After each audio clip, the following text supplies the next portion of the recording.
Hello everybody and welcome to Season 7 of the ABB FAA Formula E World Championship. It is the 10th round and we are in New York City.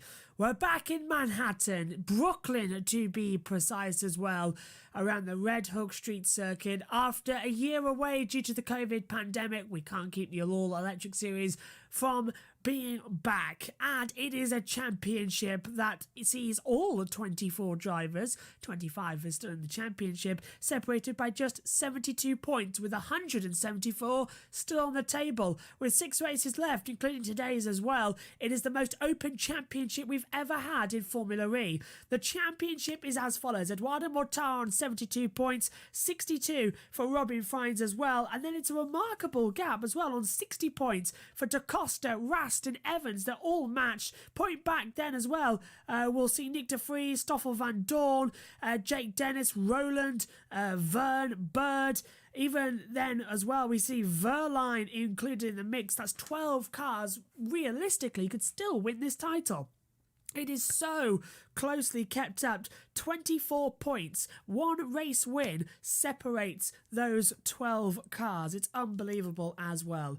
In terms of the calendar, this is round 10 and 11 this weekend. We've done Dirio, Rome, Valencia, Monaco, and in Puebla as well.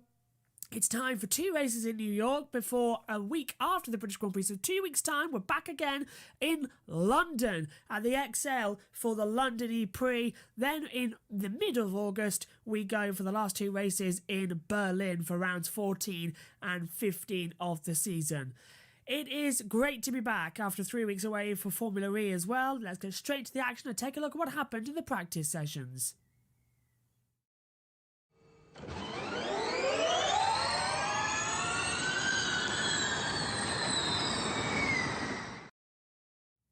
The first practice session in New York got underway at 8 a.m. in New York time as well, and it was damp. But not too damp that we didn't see some competitive running. Everyone was about a second off the actual pace they'll do later on in the day going into qualifying. But with overnight rain as well, the track was completely washed from any rubber they let down during shakedown the previous day. It was Robin Fines who went top on a 1:10.282 from Turvey, Gunther, De Grassi, Verline, Ericsson, who was high up, Van Dorn, Evans as well, Buemi, Sete Camara, Da Costa, Vern. Bird, however, in 13th place, would be the big one to stop it. With 15 minutes to go, the session slammed into the exit of turn 14 on the start-finish straight. It removed some of the Tech Pro barrier, destroyed the car, and with 15 minutes to go, the session was called under a red flag. They looked at extending the session, but couldn't due to the time. So FP1 ended and only had 30 minutes of the 45 running. Below Bird, we saw De Vries, Sims, Lotterer, Roland, Nato, Mortara, Blomqvist, Lynn, Dennis, Rast, and Cassidy down in 24th place. For Nick Cassidy, the day would certainly get better, but nobody on a damp morning could do any practice starts or get a full power lap time in as well. A lot of action to be done later on in the day. In free practice number 2 as well, the situation changed dramatically. Sunshine out on the track as well. A lot more running around there as well. All looking great. It was Buemi on a 109.386 as well, before then going to Gunther, Verline, Mortara, Nato, De Vries, Roland, Van Dorn, Vern, Lotterer, Dennis, Lynn, Fries, De Grassi, Cassidy, Blomqvist, Da Costa, Sims, Evans, Rast, Sete Camara, Turvey, Ericsson and Bird didn't get out in the session. Bird having to have a complete new car withdrawn as well, and a whole new chassis loomed back up again, so unfortunately he dropped down into 24th and didn't go out on the track. But FP2 very much dominated by Sebastian Buemi. Of the 4 races we've had in New York, he's been on pole position 3 times as well. Would history repeat itself? It's time to take a look ahead about qualifying's report.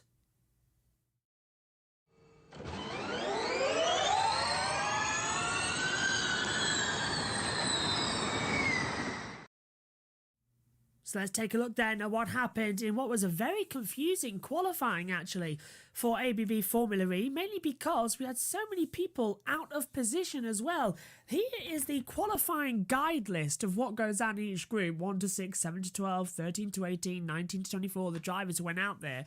and as well. And here is the list of my qualifying reports as per usual, and it was a very unusual one. Alongside you can see the starting grid as well, and that's what everybody will be looking at, but it has changed position slightly. So this is what has happened. Are you sitting comfortably? Then I will begin, because it's a fascinating one. Let's start off with qualifying group number 1 then. Out in that session was Eduardo Mortara, the championship leader, Robin Frijns, Antonio Felix da Costa, Rene Rast, Mitch Evans and Nick de Vries. They were 1 to 6 in the title as well.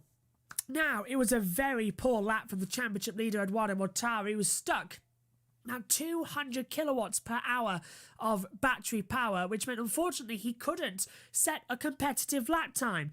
He was the same for Rene Rast as well. Rast running 4th in the championship on 60 points. That left him down. So it was Robin Frijns who took the time, the top of the session of that session. He qualified 1st overall. Then it was da Costa, Evans, followed by de Vries, Rast and Mortara. At the end, none of them will get through into the Super Pole. Frijns would end up 11th, da Costa in 13th, Evans in 16th, de Vries 18th, Rast 23rd, and Mortara in 24th position. Drop further down then into qualifying Group 2, and in that session we had Stoffel Van Dorn, Jake Dennis, Oliver Rowland, Jean-Eric Verne, Sam Bird and Pascal Wehrlein in that session, drivers 7 to 12 in the championship. Verne and Wehrlein went 1 and 2 and managed to qualify for Super Pole. However, Rowland, Dennis, Bird and Van Dorn went 3, 6, 9 and 10 in Q2, but they would end up starting with Oliver Rowland starting 8th, Jake Dennis 15th, Sam Bird in 20th and Stoffel Van Dorn in 21st place. In qualifying Group 3, 3 of the drivers got through to Super Pole in that session, but going in that session was Lucas de Grassi, Nick Cassidy, Alexander Sims, Alexander Lynn, Maximilian Gunther and Andre Lotterer. And it was Cassidy 3rd, Gunther 4th and Lynn 5th. They all qualified for Super Pole. But de Grassi was 6th, Sims 8 and Lotterer 9. It now starts with Lucas de Grassi starting in 7th, Alexander Sims is 9th and Andre Lotterer in 10th place as well. But just touching what happened in qualifying Group 2 as well, an unusual accident as well between Sam Bird and Oliver Rowland down at turn 6. Bird had something fly off the car and was trying to get out of the way trying to get out of the way of Rowland behind him. Rowland hit the back of Bird, spun them both around, and that brought out the red flag, which meant everybody got another run. So we had 2 Q2s in effect. It was very unusual. Back on then to what happened in qualifying Group 4. The only driver to get through was Sebastian Buemi. But in that session, we saw Turvey, Sette Camera, Nato, Blomqvist and Ericsson go out as well. Sette Camera finished 12th, starts 12th. Turvey 14th, Blomqvist 17th. Nato is 20th and Joel Eriksson starts in 22nd place as well. Eriksson was under investigation though for impeding the driver. He has been let off from that. That left the Super Pole with the running order of Lynn, Gunther, Cassidy, Wehrlein, Vernon, Buemi. It ended as well quite unusually. Cassidy took pole position from Jean-Eric Verne 2nd, Lynn 3rd, Gunther 4th, Buemi 5th and Wehrlein 6th. Wehrlein and Buemi having some very unusual lap times, some very unusual pace. Verne was 3/10 down in sector 1, managed to get back up to a 10th in sector 2 and by the line finished in 2nd, but it is Nick Cassidy for his 2nd pole position of the year. Not bad at all. Okay, it's time to cross up to the commentary box now, returning as well as co-commentator after a couple of, well, I think it's months actually, isn't it, since his last race, back at, I think, Monaco. But back in the commentary box alongside myself, Joshua Burch, it's Edward Hunter. Right, let's take a look then at watch-along coverage live here on YouTube for the New York City ePrix, round 10 of Season 7. Here comes the ePrix.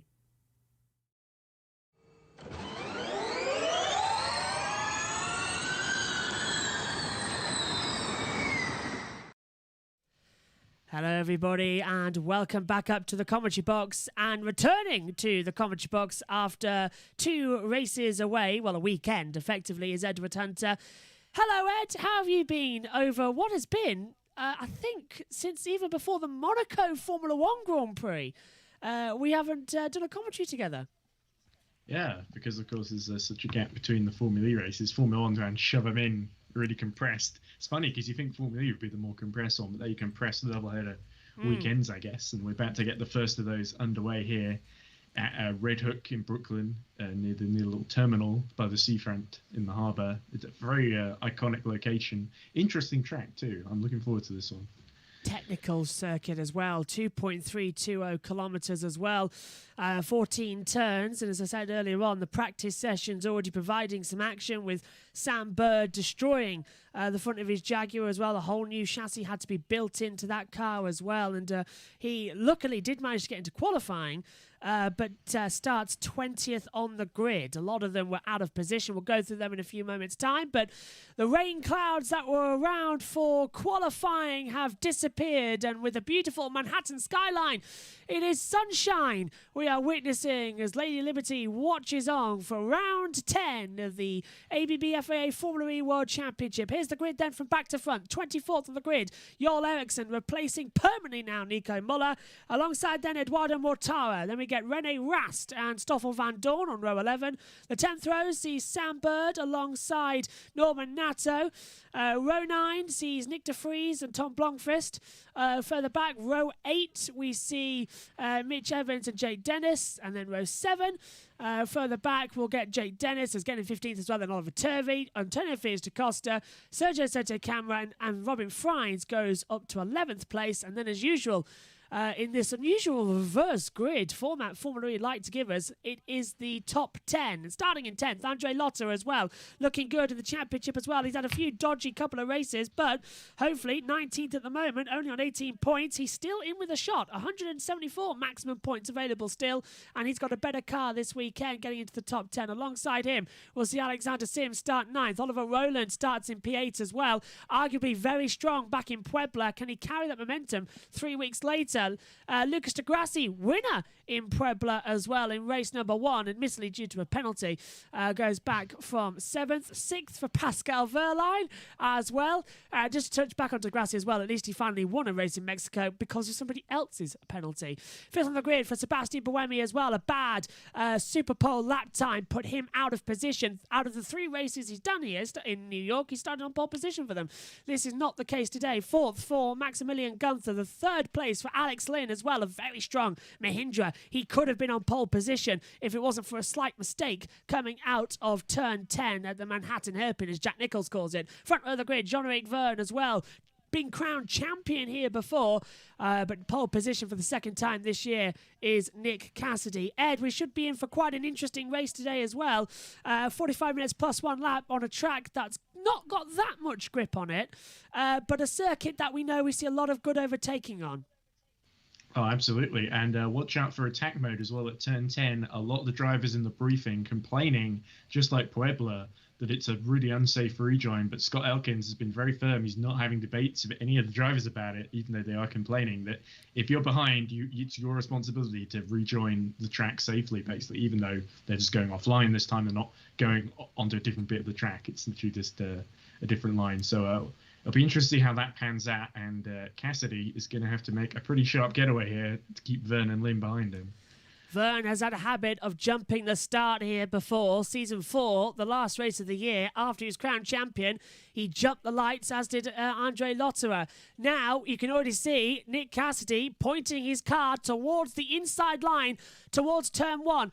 It's Cassidy on the left-hand side. On the right-hand side is Jean-Eric Verne. They've all moved into position. The green lights will be extinguished. Now we will get the 5 red lights. We have 3 on, 4 on. It's time for a New York minute. It's lights out in New York. Good start as well from Alex Lynn. Bad start actually for the main row of Jean-Eric Verne. Lynn's going to try and go right round the outside, but locks up down towards turn 1. Cassidy leads into 1. Lynn's gone straight on. Oh no! Contact further back as well. A lot of the blue and grey cars going together. The Dragons going further back. That'd be Ericsson as well. They've all gone through the dock loop safely, but a terrible start for Lynn in the lock-up to turn 1 after he had such a perfect getaway. And I was just watching further back. Andre Lotter got taken by Freins at the start and has now actually made up a few places. Got past Roland as well. As Roland's actually got back in front of Lotterer. A lot of contact going down into the hairpin as well, down at turns 6 and 7. And there's more drama from the back. Lots of cars getting the concertina effect. We saw that happen in qualifying 2 with Bird getting spun round by Roland. But Cassidy leads. Verne still holding 2nd place. And now Cassidy can control the fielders further back as well. That looks like Sebastian Buemi holding off from Gunther. There's contact. And that's one of the Mercedes in the front wing as well and getting hit by one of the Jaguars. Yellow's out on the track. Yeah, that looked like, I think that was Van Dorn going into the back of Ericsson there. Yeah, so that's already bad news for Ericsson as well. Started this race 22nd, got up into 21st, and already got hit from the back of Van Dorn. It was Van Dorn because he dropped down to 22nd, and there's the confirmation.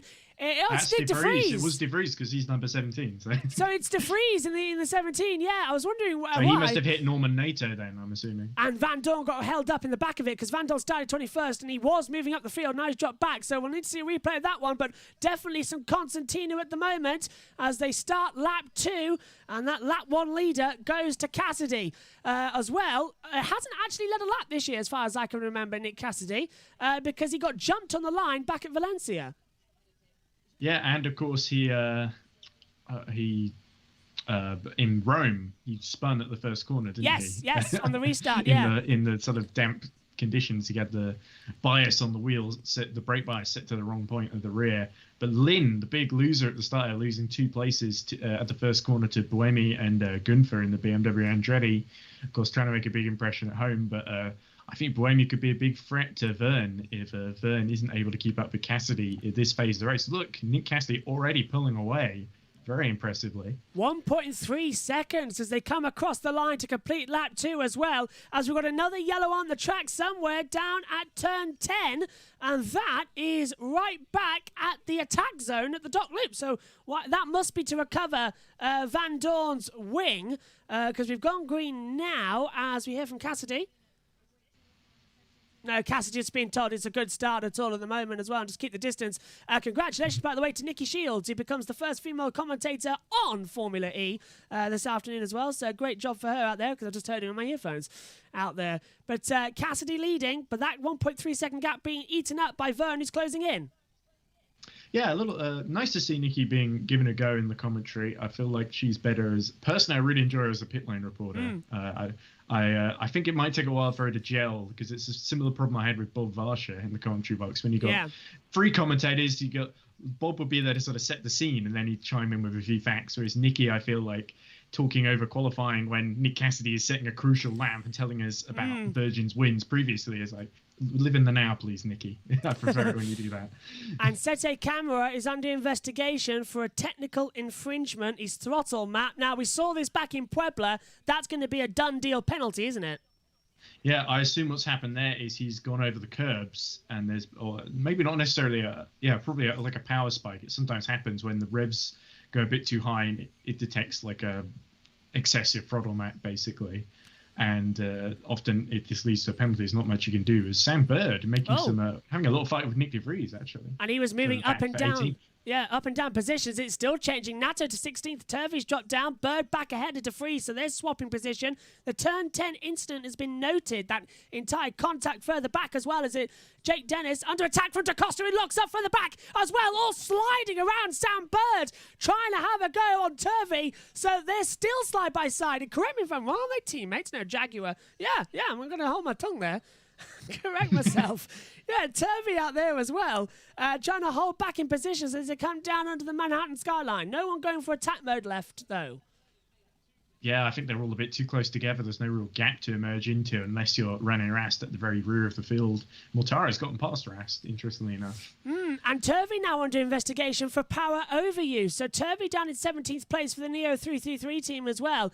I wonder what that comes. That must be another spike. We know how bumpy it is, especially down to turn 9. It seems to have been worded a bit differently, though, so I'm not sure exactly what the difference is. It seems to be a very technical kind of thing, perhaps to do with the way Turvey may have accidentally brushed the button and used a mode he wasn't supposed to use or something. But let's hope that it just is investigated and they decide that... Because often, sometimes the steward presses a button by accident and they investigate the wrong driver. It has been known to happen. Like Blomqvist in the last race was under investigation, but actually was meant for Verline, and Verline ended up losing second place, ended up being put down to 4th because he used fan boost when he didn't have enough power. Notice we're talking about the previous race because there's not that much happening at the moment. It's the very early stages of a Formula E race as well, as everyone beds themselves down in. And yeah, Verline, that happened just after we went off air as well. We're going for attack mode. Very late was Alex Lynn. I don't think he actually got it. There we go. Look at the rejoin here right next to his teammate. Yeah, right next to the side of Sims as well. He does get it, and he came out and sort of had to stop in the acceleration zone because the exit there sort of narrows in like a funnel and almost made contact with Verline and Sims, and then Roland as well further behind. Yeah, Verline was really holding the inside to keep Sims and Lynn behind it, but now Lynn has got a couple of minutes of higher power mode. There we go. Up the inside and gets through on Sims. And a drive-through penalty for Sete Camera. So Sete Camera in the pit lane for a drive-through, and Rast took attack mode too. So that changes the balance of power at the moment. Well, nothing to lose for René Rast at the very rear of the field, so it makes a lot of sense for him to do that. Rast, who started this race as well in 23rd, currently still 23rd in this race after a very poor qualifying further back as well. I was actually surprised Bird managed to get the car together at all for qualifying 20th after a whole rebuild and complaining that the car wasn't great. On board now, that's Degrassi's radio. Push into attack mode. Degrassi's been told. So Degrassi's going for attack mode. Where is he? Further back. Yes, going for attack mode, as is the BMW of Gunther. So they're both taking it. Here's the rejoin. And Degrassi has to hit the accelerator not to get hit by Verline. Yeah, there we go. So both Audis being very aggressive, as is Gunther and Alex Lynn, losing it so early. So we'll have to see if that comes out to bite them later on. Vern's got the fastest lap on a 1:12.452. That's been taken by Lynn on a 1:12.090. As Turvey's now been given a drive-through penalty for power overuse. So Turvey pits as Lynn on attack mode, trying to go up the inside this time on the side of Verline. Gets it down into the dock loop at turn 1. And that seems to be his favourite overtaking zone at turn 1. Yeah, there we go. So that does seem to be the straight with a really long, fast corner preceding it into a really tight chicane, basically, which is the first two corners. So Lynn making full advantage there, getting past the Porsche, and now Degrassi's next in his sights. But Degrassi, of course, has kind of gone into attack mode himself to respond to that, as has Gunther. So they should be able to keep to the same pace as Lynn for this stint. Looking at it, we've got a little train forming as well. If you're watching along with us here on YouTube and watching the driver tracker as well, we have a little train forming as here comes the rest of them going through attack mode. Vern, Boemi, and Boemi just comes out from the front of Gunther. So really, that's just going to keep at least the top 8, 9, 10 now as it comes through in status quo. And Cassidy can afford, he's got 2 seconds now, he can afford to just sit out there, surely. Yeah, but this puts Nick Cassidy in a kind of vulnerable position because Diaz Cheeto and Nissan have kind of put him in a position where if he responds too late, he could lose the lead here. Yeah, so even if he does it this lap, Vern could get through, although Cassidy would have a lap longer attack mode. So this is the strategy coming into play. DaCosta trying to go through on the inside as well. DaCosta actually been passed by Evans. Further back as well as he tried to get defence from Norman Nato. Frines to P9. Evans in attack mode, of course. So yes, no wonder he's making progress here. As Rast has passed Van Dorn, so Audi Sport 20th, Mercedes down to 21st. Surprise, Van Dorn is actually, he's just lost an end plate to the front wing, so he did that back in Puebla. He should be okay to continue. The question of any bodywork rubbing on the tyre, as then we saw a lock up there for Robin, was it Robin? Yeah, it was Robin Frines. For just a split second there, I thought... in goes Cassidy. Yeah, Cassidy takes attack mode, doesn't get ahead of Vern. Vern goes side by side. Cassidy just gets out of the turn 10 attack mode in time. Cassidy leads, but he's got Vern right in the back of him. So the top 8 now with attack mode with Lynn, who bolted first, about to lose that attack mode advantage. Everyone else got 2, 3, even 4 minutes left. Yeah, and there's a bit of a train behind Boemi now, isn't there? The top 2 seem to have broken away. Yeah, there is a massive train at the moment forming as well as Vern hunting down Cassidy now with the fast lap. Cassidy goes a little bit too deep into one, tries to defend the inside line. You hear Dario talking in the pre-race show as well about how normally you want to just miss the apex of turn 1, so you want to straight line into turn 2.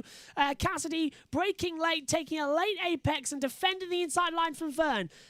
Vern really on the back of him. This is feeling more like the end of an endurance race. Yeah, and this might be where the experience of John Vern in Formula E over Cassidy, who's taken 2 poles this season, but he is a rookie, let's not forget. So Vern could well try and outfox Cassidy as this race goes on. He's going to stick right with him at the moment. Vern won. And it'd be interesting to see. I'm not sure what the fan boost standings are. I'm not sure if Vern is in contention to win that, but if he is, then Cassidy might well be a bit worried. Cassidy being told full regen this lap as Lynn takes his second attack mode, loses a place to the back of Degrassi. Did he lose one to Verline? I don't think he did. Yes, he did. Yes, he did lose to Verline. So just the one place is actually a decent call by Mahindra if they're trying to get Lynn to get his attack modes out of the way early. But where's that going to leave him when someone like Frines uses his quite later on? Yeah, Frines, I don't think has used one fan boost yet in this race. With attack mode, rather. Attack mode, thanks, for that one. So he's still got a lot to do. Evans now runs out over attack mode number 1. He still has another one left. Lotter has just taken his first, as is Dennis, Blomqvist, Eriksson, Mortara, and Sete Camera. He's already now just dropped down to 3 minutes left as Turvey uses his first attack mode. He's dropped right to the back. The field separated by 43.195 seconds now as Vern very much keeping up with the back of the Envision Virgin Racing of Cassidy. And Vern, winner here in race 2 Season 4, knows exactly what it's like to control a race from second because he made a very late move, I think, on Sam Bird that year. Although my instincts also want to say Lucas Degrassi. Which season are we talking about again? Season 4. Season 4. Yeah, I'm pretty sure that Vern won the final race here in Season 4. Despite, because he was called for jumping the start. But I don't think there was a late move or anything. He just held them off the whole race. And that was the race you were talking about earlier where Vern jumped the start. That's the one, yeah. Jumped the start, won the race. Well, he didn't jump it. Lotter definitely jumped it. Vern apparently judged it just right and avoided getting a penalty. Speaking of which, Vern runs out of attack mode behind Cassidy. So Cassidy's he's got another lap where he's going to make hay now. So that's going to work out perfectly. Lap time around here, 1 minute 12. And he's going to have exactly 1 minute 12 to get that lap. So exactly one lap, as you say, Ed, is going to be the advantage that Cassidy has to build another gap. 0.7 of a second was all he managed. But now that DS Cheetah going to fall back slightly. Top 5, as we're still seeing side by side. Is that Verline diving up the inside of Lynn, or Lynn going around the outside? It's Lynn using attack mode on Verline. As Sims as well gets ahead. Sims passing Evans. Lotterer just behind the Porsche as well. Sam Bird diving up the inside as well of Norman Nato in the Rocket Venturi. There's a yellow at turn 10. Not sure why. Let's take a look at the driver tracker. Can't see why at the moment. That's why. Bang! Round goes one of... Is that Lynn again? Yeah, Lynn got hit by Alex Verline. Lynn in trouble. He was trying to make a bit of a marginal move on Verline, who was defending, and they both came into contact at turn 10. Verline's off. Verline's got damage as well. I think his steering's got it. Has front right suspension broken. That is Verline's day done. And it's... Oh, that happened again and again.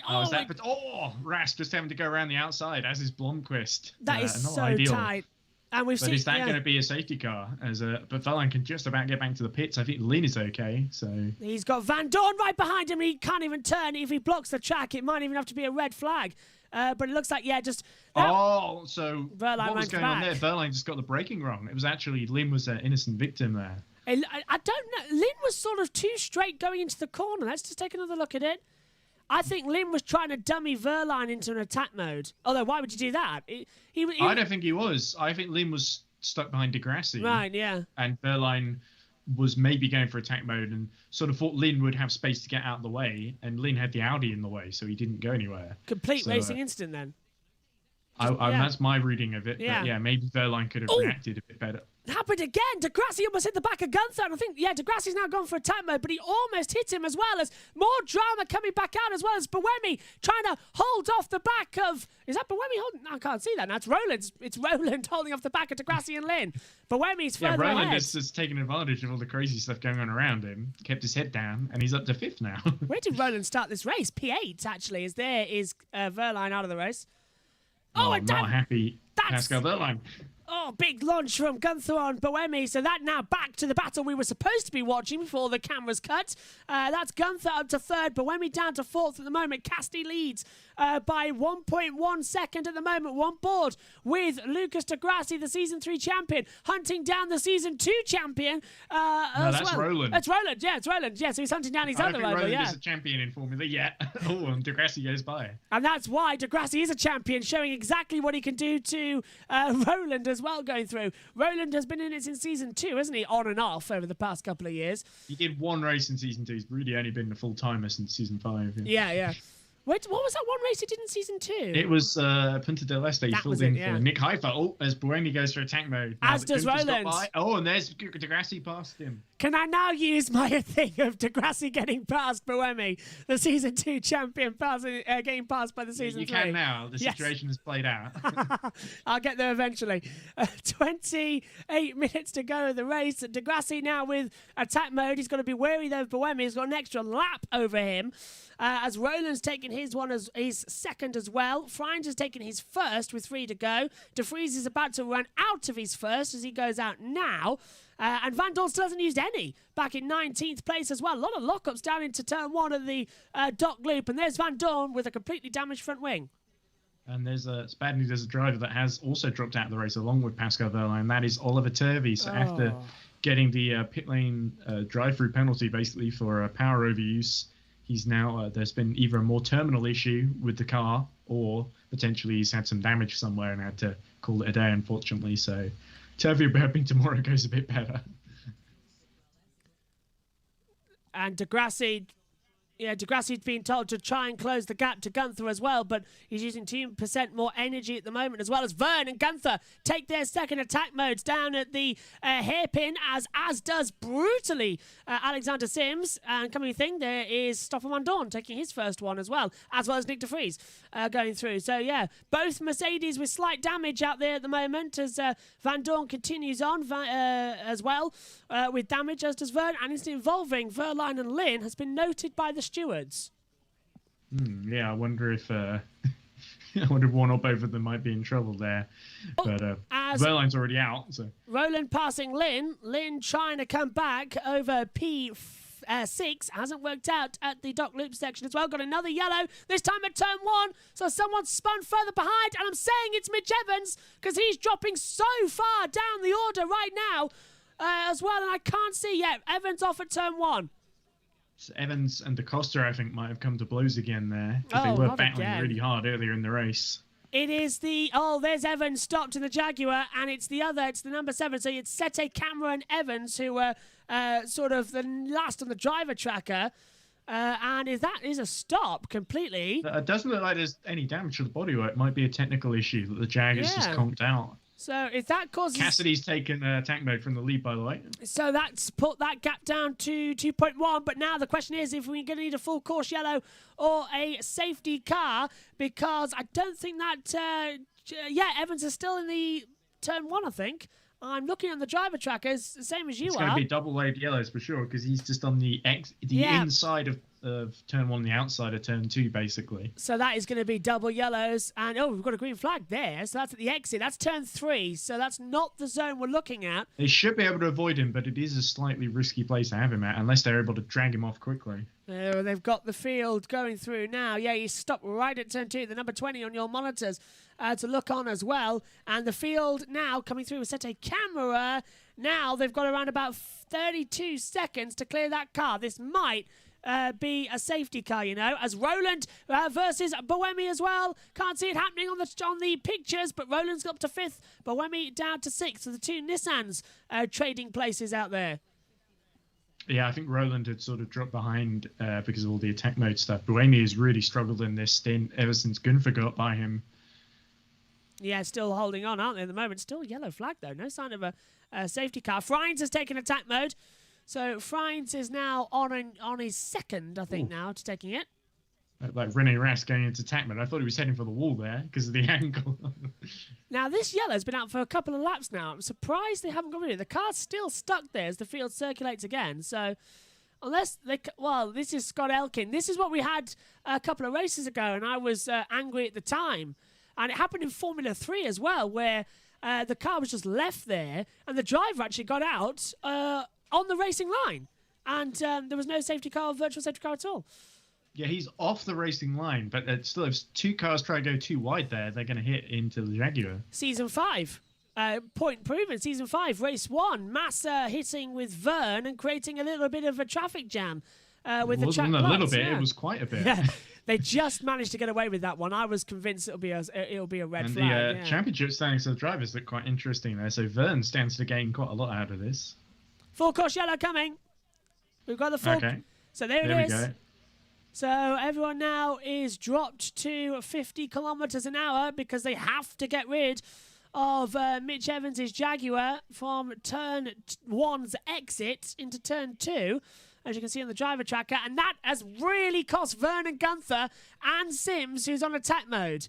No wonder Evans isn't getting much help from the pits, because they've got the laptop. It's just showing the Jaguar Racing logo screensaver. Control Alt Delete, really, isn't it? As and we're seeing Cassidy stopped, as is Vern on the timing monitor as race control. I imagine that's them slowing down for the full course yellow. We agree. Cassidy's and Frines has only just gone into attack mode, so him and Rast are the big losers here. And possibly Blomqvist as well. We're underway again. That restart's come very quick as well as Degrassi having to hold off from the side as Roland down in towards turn 1. But Wemmy's on the back there as 2, so they were able to get rid of Evans' car quite quickly. But it caused chaos down the field because the Scott Elkin only gave us a 5-second countdown. Usually it's a 10-second countdown.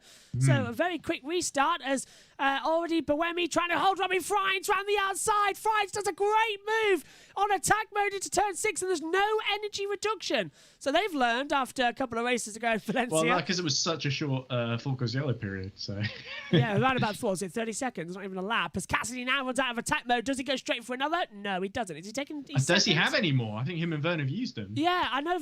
I can't remember. 23 minutes to go.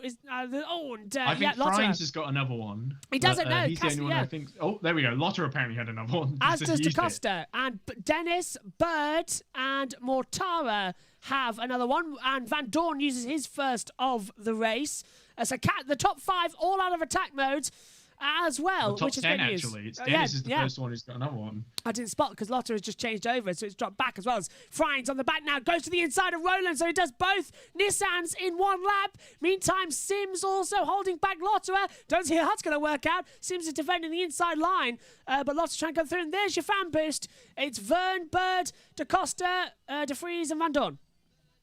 Yeah, and so like I predicted, Vern has got it, and so Cassidy could be potentially put under pressure if Vern is able to get close enough somehow. But Cassidy's dealt with the pressure really well so far as Lotterer bruises up the inside of Sims. Nato also further back, holding off DaCosta. Nato's got damage. Yeah, he's had damage the whole race. The front of the front wing, not quite as bad as De Vries, but there's a fair bit that's been chunked out somewhere. It might have been from near the start when the two of them came together, I think. I think when I go back in later on, Megan will probably say, did Van Dorn get fan boost again? Yes, he did. He always had it. DaCosta. It's always him and DaCosta, at least. They can plan it into their race strategies from before the weekend because they bought the votes from all the robots. I mean the dedicated fans. It is probably no doubt also been paid off. Wouldn't you just create thousands of accounts and just they've probably got the entire campaign to scrap the system and replace it with something better. But I think they should. It's the fan more meaningful interaction rather than just a temporary power boost. I don't know. And of course, if you use it too late, it becomes a penalty. So I bet those fans who voted for Verline last time out are absolutely loving life at the moment. How about the team that's just best with the fans? They give them a couple extra million that they can spend on developing their powertrain. I mean, because if you're someone like Neo or Dragon, that can be. Oh, late move! Nato having to defending late from DaCosta. Can't see what happened because the cameras didn't even pick it up. I think NATO's just able to hold him off. Let's have a look. I want to see the back picture, please, Mr. Director. Or Miss Director. No, DaCosta's up to 12th. NATO's down to 13th.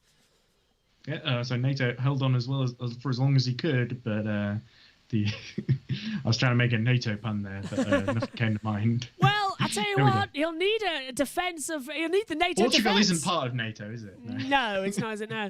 He'll need the NATO defence though to block up the inside because he's just been passed as well by Rast, and he's got De Vries all the way the back of him as well.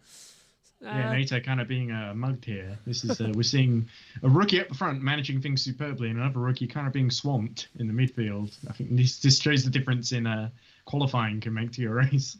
Lotto being told 1 minute left of overtake as well. Use it as you see fit. That's probably to try and get past Lynn. He's only got 0.2 of a difference between them at the moment, as well as it's lap 20. So far, Cassidy has controlled this race since lights out as Van Dorn moves up ahead of De Vries. The two Mercedes switching places as, again, Lynn having to defend. Lotterer trying to go around the outside. That was a beautiful move and almost put Lynn in the wall at the exit of Lynn's accord, of course. Yeah, needed a bit of cooperation from Alex Lynn for Lotterer to pull that one off. Lynn is really since having one Porsche go into the back of him, he's now had another one bruise around him. So Lynn, using his attack modes earlier, I did say it was an aggressive strategy, and because he got punted at the back and lost some time, it's now working against him, really, isn't it? Well, you can't go over him, you can't go round him, you're going to have to go through him. I think that's the one, just ask Pascal how that turned out for him. Yeah, out and down. So 3 retirements: Evans, Turvey, and Verline. They're the only 3 out of this race so far. The last one is Sergio Sette Camera, at the moment doing a 1:12.089. So yeah, going well. And that's new. The green lights are on the start line. Usually they're extinguished during the race. I've never seen that before. Well, they like to let the Americans know that the race has started, in case they yeah. can't keep up, Yeah. I'm just kidding. I'm sorry, guys. They're not used to looking round and round and round, aren't they? You've got. Well, they haven't raced here in a couple of years, so maybe people forget what colours mean at the start line. But anyway. To be fair, they did try the standing start in IndyCar, didn't they, a couple of years ago, and it ended with a massive accident in Indianapolis. But they have actually introduced the rule for next season onwards for Formula E that whenever there's a red flag, there'll be a standing restart, rather than the current rule, which I think is a safety car restart. So it's one of those rules from F1 that's been brought over. Like that a lot, as one of the BMWs. Dennis having a go at Sims. Oh, he got through, and Sims has been left vulnerable by Da Costa. Da Costa going to send out the inside. Oh, that's flashbacks to a couple of years ago when Van Dorn and Da Costa tried that. Da Costa I was thinking when Da Costa and Sims were teammates at BMW Andretti. Oh, God, yeah. Marrakesh. I was having kittens that day as well when that happened, controlling the race and throwing away. It's funny to think they used to be teammates. Now they're both at completely different teams. Funny how Formula E works, I guess. Yeah, well, earlier on I was having... Or maybe that says something about BMW Andretti, that the both drivers have vacated despite being really high-quality talents. And here's I don't know. Well, we got Jake Dennis and Gunther are doing pretty well. Saying that, both winners. Dennis has just been passed, actually, and I can't see who by because the computer's not showing it. That's why Dennis is going around the outside and getting ahead of Lynn. Lynn trying to hold on the inside down to turn 6. Dennis locks up. Lynn locks up. Oh, did they make it okay? Yeah, they did. So Lynn's past Dennis now, so they've switched around. So it's I think Dennis just wasn't quite able to pull that. He didn't have quite enough overlap on the inside, so Lynn holds on for the time being. Big train of the top 4. De Grassi has really managed this race well. I think Gunther could be vulnerable to lose third in the late stages of this race as we get into the final 16 minutes or so. This is getting a good one now. This is what Formula E likes to do at New York. It becomes a train, but you do get some fantastic last couple of laps as well. I'm remembering Audi and DS Techeetah a couple of years ago in the end of season 5, or it must have been the end of season 5. Last time we were here, they were all in the top 4, and that was a battle for the Constructors' Championship at the time, and it was fantastic racing. On those last couple of laps. Oh, diving up the inside. That's Dennis. Very late into turn 1. And that's forcefully wide. Look at him going on that wheel. It's like you fail your driving test doing that. And Sims going around the outside, getting forced off by Lynn. Through goes Da Costa. Through goes Bird. Bird takes the inside line. Sims thought he got lucky, but he's just been mugged by everybody. He's been mugged by his own teammate, Da Costa, Bird, and Rast. That's what happens when you go on the marbles. Yeah. He got pushed off there. There wasn't really a lot that Alexander Sims could do. He held off Dennis for as long as was physically possible. Oh, Dennis is in the wall! Dennis has hit the wall! Dennis has stopped! Dennis out! He hit the wall, the exit! Has he got suspension damage? Rear suspension damage. Rear left is wobbling. So that's now released. The rest, that's released. Who was it behind? I can't even... That's how quick it goes. It's Lynn. It's pronounced Lynn ahead of him with Da Costa, Bird, Rast, and Sims now. Didn't lose in that many positions, but that could cause a safety car as well. Yeah, it's such a shame for Jake Dennis as well, the man from Nuneaton and Warwickshire. He's done really well on the Valencia and at Puebla, which were both traditional purpose-built street circuit, not purpose-built road courses. That's the one, yeah.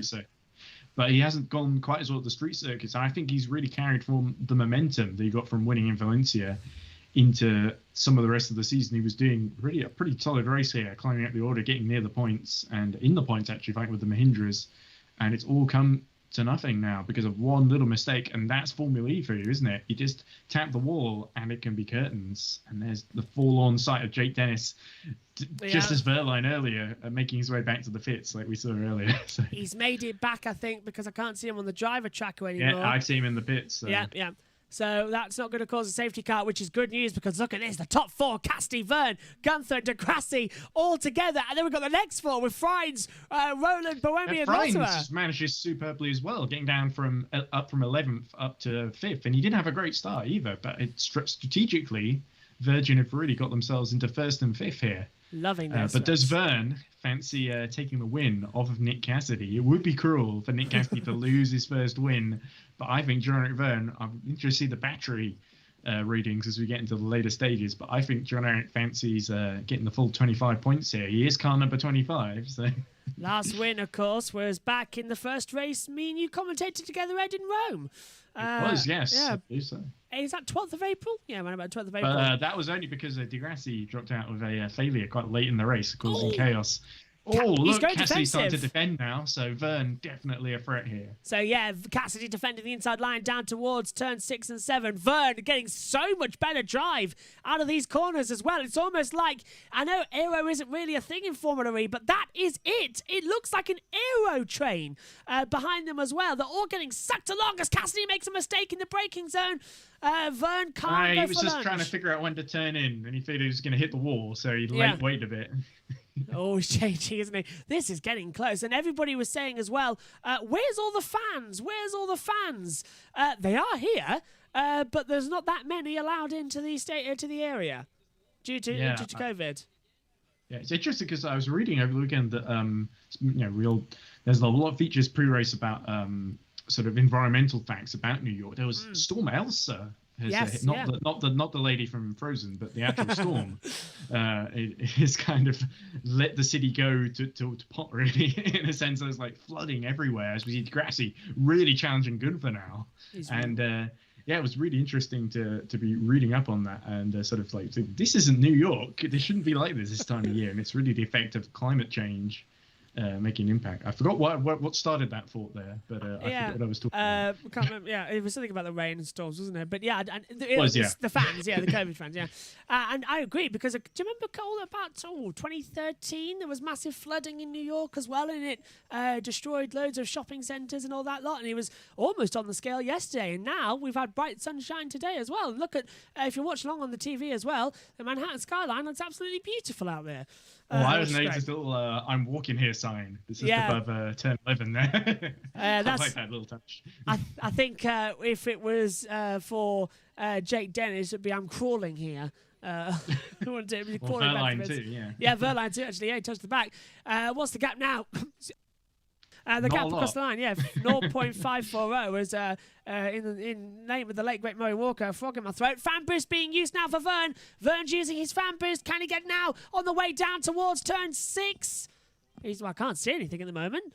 I have to say, Josh, I'm worried. I'm so worried. Sorry to hear about that frog in your throat, but here comes Verne. He's the fan boost. I don't think he's far enough to make advantage of this, but let's see what Cassidy does in response. Maybe the Parisian could get it out of my throat for me as well. That is not an image that... no, I know. I thought that as soon as I said it. Yeah. Mental picture. And Verne already now used his fan boost, tried to get on the back there, hasn't paid off. Let's hope he used full power. He doesn't have the Verline incident happen to him. I think he'll be okay. Because he's using all of it to try and get alongside Cassidy, but he just made up a little bit of ground, not quite enough to get alongside though. Still got time. Still got a lot of time. They can still push it now as well as...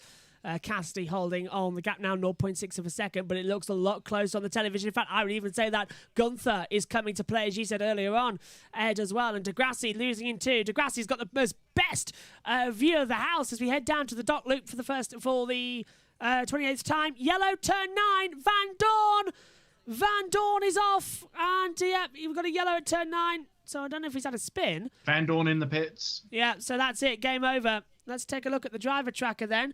It's Jake Dennis still circulating. Dennis is circulating according to my monitor. So, Dennis is out there as DaCosta uses fan boost. Quite damning in the Dragons that Van Dorn is pit and the Dragons haven't got past him yet. Or they have now. Yes, well, Ericsson's just got past. City Camera's got another 20 seconds. The back markers as DaCosta uses his fan boost to try and get near to Lynn. Gap is not enough at the moment. 3 seconds. That's very much on the back there as well as Cassidy sort of creating another train effect. And now he's putting his teammate in. But this is allowing Freins to close up to Degrassi. So we could see potentially with the Nissans and Lotterer not far behind, we could see an 8-way battle for the lead here. Oh, that is exactly what we need. How IndyCar is that for Formula E on the streets of New York? An 8-way fight with what? 25% of energy left with 9 minutes and Gunther is looking good here. Yeah. Cassidy's got 22%. Cassidy's got the least of all the front runners, but he has covered the most ground, but he's got Vern right behind him with 2% more. Is that going to make the difference at the end, do you think, Joshua? Oh, completely. We saw that back at Puebla when everyone was struggling. Mexico too. Yeah. Valencia, all of that. You've got to save the energy. You've got to hold back as much as you can, and that's why Cassidy's holding off the energy. But he's not saving as much as everyone else behind him because he's the pace setter. So he's completely damned if he does and damned if he doesn't. Yeah, of course. But he has done, considering he's a rookie, he's to lead every lap so far. Cassidy has done a superb job. Let's just hope he can stick the landing here. Let's hope he doesn't take off anywhere. But obviously, look, he's defending the inside all over the place. So he's really trying to make sure that he bunches Vern. So exactly when Vern would want to overtake, he's having to slow down. And in order to stay on the best line and keep Gunther behind. So Gunther is really Nick Cassidy's best friend at the moment. Yeah, and we've had a rocket man in Formula E this year, back in the second race of the year in Diriyah, with Alex Lynn flying over the top. So, yeah, we know these cars can flip if under extreme circumstances. Cassidy defending the inside line again to turn 1. Vern is ready to pounce, but so is Gunther. Adding Degrassi. And I think we've had another retired. Alexander Sims enters the pit lane. Yeah. So clearly, when he went offline, there must have been some other issue as well that he's ran into. I'm not sure why it's still showing Dennis running, but I think he must have got out again. Oh! Vern looking to the inside, down in towards turn 6. That set the train reaction as Degrassi locks up. Almost ran into the back of Gunther, but Vern now senses victory in New York is a possibility. Cassidy having to defend down in towards turn 9. 5 different tarmac changes in this part of the track as well, and they're still getting through as we approach. Vern dives at the inside. He's not going to have enough steering lock. Bangs out Cassidy. Gunther takes the lead, and Degrassi goes through. Degrassi holds off. Vern holds off. Vern hits Degrassi. And Cassidy's forced down into 4th. Oh, what a couple of corners that was. Perfectly timed for Gunther. We knew that was going to happen. Vern never had the steering lock to get into turn 10. Vern might get a penalty for that because it was so known that he wouldn't have the steering lock. Oh, that was a very controversial moment. You got to feel a bit for Nick Cassidy losing it so late on. Is good for now, defending the inside. Vern's still a threat here. And they're all changing positions now as well on lap 31 of this race. It's Gunther leading, but Vern right on the back of him. You have the energy advantage.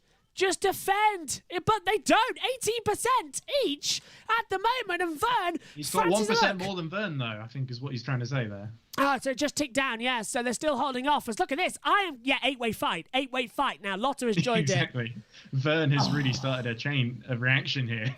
That was close. Brilliantly timed from Gunther as well to slip up the inside. Vern was always diving up the inside there as we come back to the Manhattan hairpin I like the loop little again. opportunism from Degrassi still trying to sneak second there while all that was going on. He's lost nothing, has he, Degrassi? He took his first win in over, 2 seasons in Puebla? Now he can really have a go at it. Now, the problem is that now Envision Virgin have gone from leading and being in 5th to being 4th and 5th. And I think Cassidy, having used up so much energy, might as well let Freins through, even though he'll be very reluctant to do that. I think that's happening. Look, is it? Oh, I thought it was coming out the last corner. I would say let Freins through. I agree with you, Ed, because you've still got another 5.5 minutes plus a lap to go. So let him through. Yeah, but Nick Cassidy is no pushover. He's not going to let his teammate through that easily. But let's not forget Robin Freins fighting the Drivers' Championship. He could potentially come away with the lead here if Envision Virgin manages well and get him into 4th place. But Nick Cassidy, he really wants more points for his own title ambitions, which are looking pretty good as well. Freins on 62 points coming into this race. He's 10 points back from Mortara. Mortara down in 14th out of the points. Brain calculation for 4th. That would put him ahead by 2 points. Yeah, it would put him ahead by 2. Yeah, so Frines is looking to gain here. Is Gunther, Vern. Vern actually would get quite a lot of points out of this. I think Vern may yet come out with the title lead. Vern, 22 points back. So, yeah, hang on. Yeah, 22 points back. Could easily come out with his championship lead. But there we go. In fact, someone else has done it for us. Oh, brilliant. So it's Mortara and Frines on the same points, 72. Vern on 68. Ras 61, the same as Roland. Ras is in 10th, so he's going to get an extra point here. But Roland in 6th is going to level with Rast. This is the craziest and closest Formula E season I think we've ever seen. Usually by now, it's only 2 or 3 drivers left. There are still, mathematically, everybody in the field is still mathematically in a chance of winning. I think realistically, the Neos and Dragons aren't going to win this. Oh, realistically? As DeVries uses fan boost, try and catch up to the Costa, I guess. Yeah, it was back there. But realistically, it's only the top 12 drivers. Oh, was that a lockup from Cassidy? He's really starting to struggle here. And Roland was sliding, coming through there as well. So Roland struggling, same as Boemi actually. Both Nissans having a little bit of a moment down at the 6 and 7 area as we come into turn 9 before the hairpin turn 10. Gunther has got 1.1 second, but Degrassi looking tempting behind Vern as the two Envision Virgin Racing still line astern. And really, if I was Envision Virgin Racing, I would probably call team orders and put Frines ahead of Cassidy. I do agree with you, Ed, because Cassidy, 14th in the championship, Frines second with, after this race, 5 to go. Yeah, but I mean, the way it swings, so if Cassidy goes on to have an amazing run and wins the last couple of races, now he might argue, oh, I could have won the championship if you'd let me stay ahead of Robin. Locking up. Doesn't feel like there's a lot of team orders going on here, and I think Roland must be enjoying this. Roland, of course, down in, if I look at my driver tracker here, 9th place in the championship. And honestly, they're so close. I read it out in the pre-show as well. You all saw it. It's so close to this championship. There's 174 maximum points on offer. That's 29 per race because you get 25 for the win. As Bird's got damage. What is that on the side of Bird's car? It looks like... Oh, remember, we saw in qualifying, he braked into turn 5 at the end of the straight, and the cover over the brake pedals came loose and was just held on by a cable, and that was why he stopped in front of Roland. Roland spun into him, basically. And this looks, a bit of a clumsy moment, but not really Sam Bird's fault. But they did a great job to repair that car, and Bird's got it just into the lower end of the points. But it's another weekend where you really feel Jaguar could maybe have got a little more out of Saturday. Hopefully they'll have better luck on the Sundays. Look at that. That was DeVries holding off Mortara. So Mortara still on the attack then as well, as they're all hitting around about less than 10% of energy. They've still got, another 3 laps to go. So we're into the situation already. This race only had about a 30-second caution period.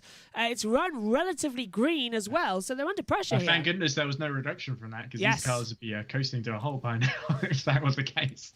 And I think Formula E very keen to avoid something that Formula 1 did previously as well in America, of not letting cars get to the finish or even start the race. So they don't want to make a fool of themselves in a big we've got Michelin as the tyre supplier here, so perhaps it's best not to invoke memories of Indianapolis 2005. Yeah, these tyres built for to withstand much more pressure. We very rarely see punctures unless debris or contact is involved.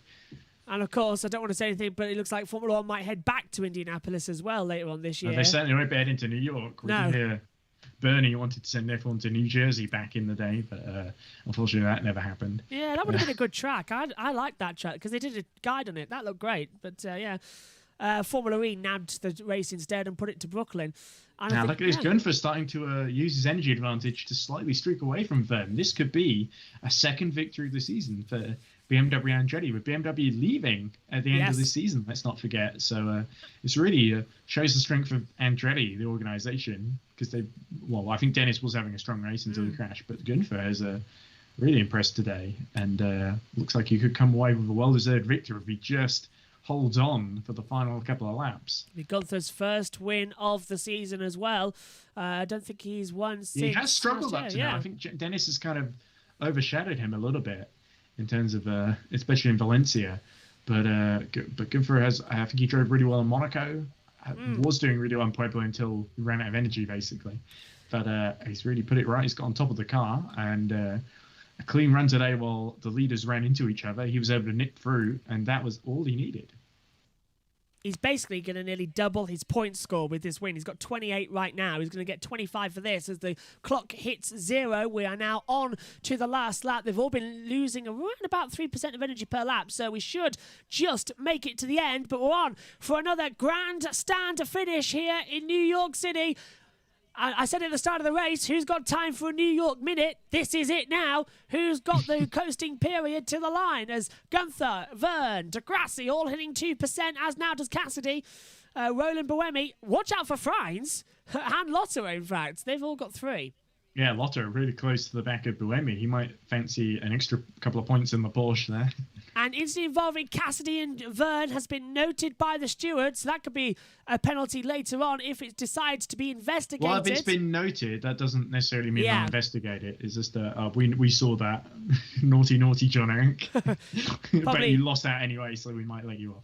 And right now, they're all hitting 1% of energy. They've got around about half the lap to complete. Let's open up the driver track for the last time. You can see the 2 dragons right in the back, but the 28 of Gunther coming through as well. Looks to be okay before they come to the start line. It has been what was a opportunistic overtake from the BMW. Nipped up the inside when Vern hit Cassidy. He's been gifted the win, but he got away with it, used the energy advantage, and it is Max Gunther winning on the streets of Brooklyn in round 10 of the ABB Formula E Championship. Vern second, but hit 0% of the line, as did Degrassi, but Degrassi's regen the energy. Buemi got Roland for 6th. Oh, did? Yeah, Buemi to 6th, Roland to 7th, Lotto 8th. So and Roland had to lift and coast right at the end, and the Nissan swap positions. Lynn hit 0% as well, but Vern hit 0 at the line. Now, if we are looking back at Puebla, that should be a penalty. It depends, because we've seen this before. Yeah. In Rome, particularly, where we weren't sure which Venturi had run out of energy or not, and it turned out it was NATO, not Mortara, as we had thought. But looks like all good there. Audi seemed pretty happy to get on the podium again. So Degrassi is really unexpectedly putting together a little outside title bid at this stage of the season, despite having a pretty difficult start. Buemi as well, to be honest. Although Sixth, I don't think on it. I think Sixth and maybe a 5th or 6th. I think again he might have scored in one of the early races this season. Degrassi was in race 1. He was P8. Then he was P6. P5, P10, victory. Yeah, so he's got 2 podiums very close together, although second race at Puebla, he decided to play bumper cars, I think. Yeah, and didn't, More didn't of the old Degrassi, the bad one. But great to see Max again for on top, because he's had a difficult season, and it was nice to see a run where everything went his way for a change. Opportunistic move, a lucky move, but well deserved. As he said, as you pointed out, Ed, used his energy advantage over Vern, got the gap. It was 2.072 at the line. Vern did have to back off, but they're not investigating that. So it looks like he coasted across the line and hit 0. So it's Gunther, Vern, Degrassi top 3, Cassidy 4th, Frines 5th. And how angry is Frines going to be? Those Andretti fans or BMW fans with the big BMW flags in the grandstand? Oh, as the camera goes completely upside down in the pit lane. Well, it took time to break, didn't it? It's been flying around all day, so I'm just glad it happened. There was a yellow out on the track actually on that last lap, according to the monitor. So I wonder when that changed over as well. So good news, it looks okay so far. And we'll everyone go back to the pit lane. Dennis was out. He came in and retired on lap 30 out of the 38. Sims was out on lap 29, Van Dorn 27, Evans on 14, and Turvey on 11. And there is somebody else I'm missing on the board, because that was Verline, who retired lap 10 on the board. As Maximilian Gunther jumps out with BMW and Andretti and has won round 10. And as I said, he was down in the championship order in 18th place, so that's going to rocket him up. First podium of the year as well. Didn't score any points in Diriyah. Had 2 points in Rome, and then a 10 in race 2.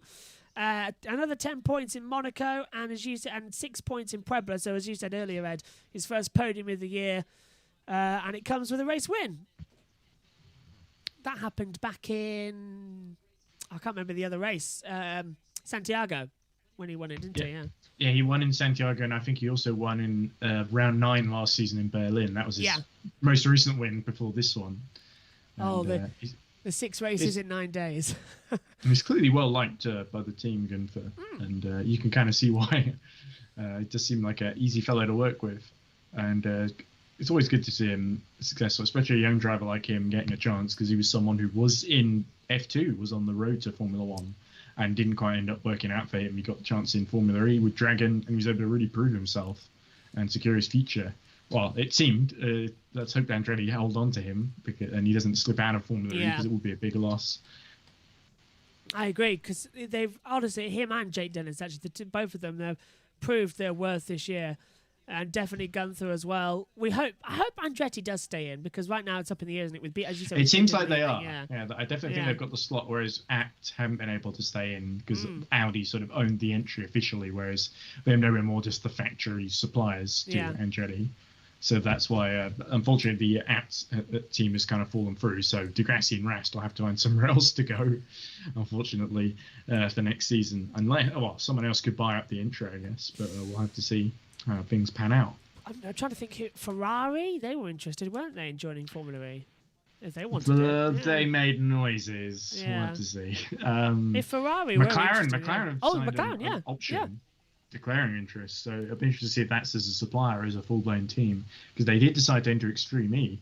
They did, which is, of course, effectively, I guess, the sister series that Agag runs, which are a couple of similar. I know Jean-Eric Verne owns the Veloce, or is one of the he has a stake in the Veloce team, doesn't he? Because he also owns the esports side of Veloce. So there we go. That's the Audi. I kept calling it Velocity as well. It took me a while to get into Veloci, it took me a while. Because I only read it, and of course my brain doesn't translate it quite that well. Honestly, Megan... Italian road. There we go, Alan McNish coming to give a big hug to Degrassi. What, no beers, Alan? Last time you were on the podium here, you had big cans of beer. I don't think he's had time to get the beer. It wasn't expecting Verne to make the move. No, it wasn't, was it? No. That was why Degrassi got on the podium, because he was able to slip past Cassidy. Cassidy's going to be really disappointed with it. I still think it was a good drive by Cassidy. It's just a shame that there wasn't really a lot to do once Verne had got a wheel alongside. It was like, you turn in, you're going to get spun out. So it was done as soon as Verne went for that move. They were both going straight on. That is something. I that was something I picked up from Dario, actually. So you got there. You've got no lock to get the move done. So I have to say the person who impressed me the most in this race was probably Robin Frines, in all honesty, because I thought he just drove really cleanly. Nearly got fourth at the end, but Cassidy just about held on. Let's hope that doesn't come back to bite in Vision Virgin later on in the driver's title. And of course, Frines finishing fifth. He started this race in 11th place on the grid, so that's already a big improvement on the board, which was great news. Oh, Renault Rast as well. Another great drive from second last to get into 10th. Yeah, 20. So that's 2 races in a row that he started at the back and done it. And Norman Nato got the fastest lap, though, down in 15. Oh, yeah, 1:10.823. But let's have a quick mental calculation. This is where we could do with Megan, because she's quick on the math board. Let's see. Bird. It's Bird with the next fastest lap on a 1:11.082. So it's Bird who will get that fastest lap bonus point because he's inside the top 10. And it's Nato who gets the fast lap overall. That's going to be a confusing one. There's that move again on the screens if you're watching along with us of Verne getting ahead of Cassidy and then Gunther slipping up the inside and Degrassi almost had it. And how American was that, actually? I can see 2 checkered flags waved at the line as well. I didn't pick up on that originally. That's a New York thing, isn't it? They did it a couple of years ago when I was looking back. I think so, yeah. They just we've got an extra flag, may as well use it.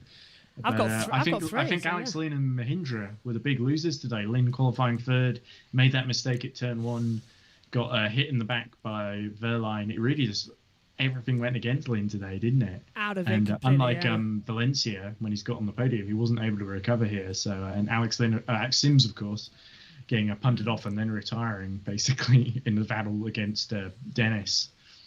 Dillbag's not going to be happy with today at all, and he's going to have. I think he'll have a strong word with them with the 2 drivers over the night, because Sims started 9th, retired. Lynn, as you say, started 3rd, finished down in 11th. So both. I don't think he'll be angry at either of his drivers necessarily, because I think Sims, I'm not sure exactly what caused the damage there.